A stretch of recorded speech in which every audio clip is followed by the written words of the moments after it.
Alright mga kabuli, so for today's video tuturuan ko kayo paano humawak ng dart pin at paano ang pagtira sa dart pin at ang posisyon, kung ano ang yung gagawin at ang mga anggulo. Alright, let's go.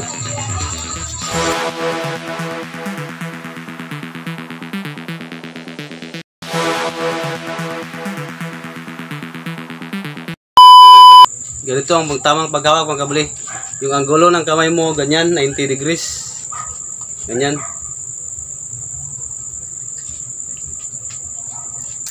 Titira natin mga kabuli.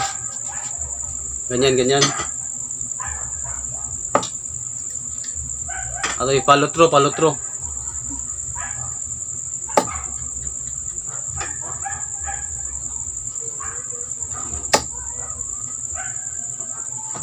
So dapat naka 90 degrees yun mga kabuli, ganyan yung pagtira natin.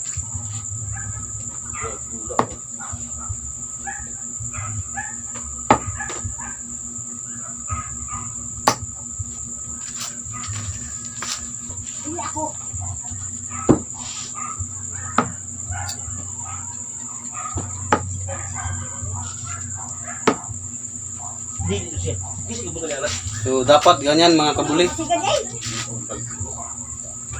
Naka 90 degrees yung kamay mo. Then follow through. So ganito yung tamang paghawak ng dart pin at kanyang anggulo. So dapat ang anggulo ng kamay mo naka 90 degrees. Ganyan.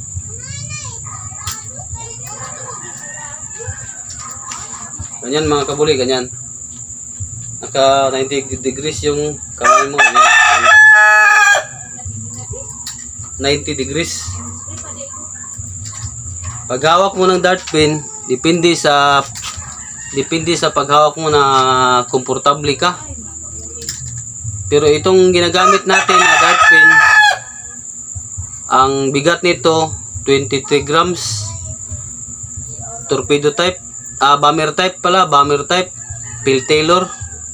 So depende na sa inyo kung anong gustong timbang na gusto nyo na dart pin.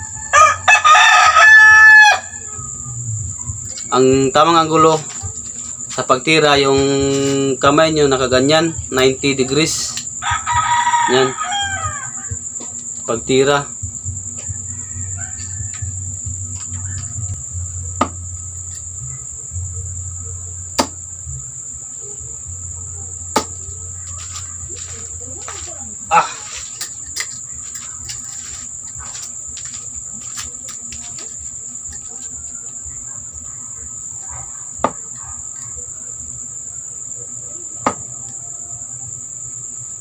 Oh, come on.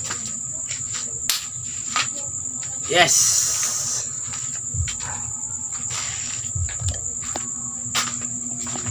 Tumama pa rin kahit walang practice. Alright.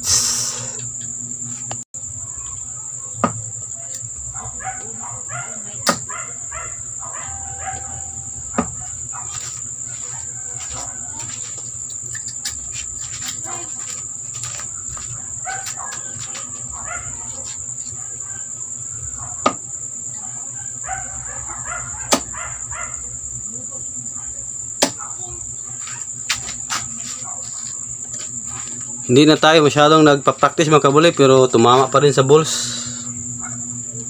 Yan.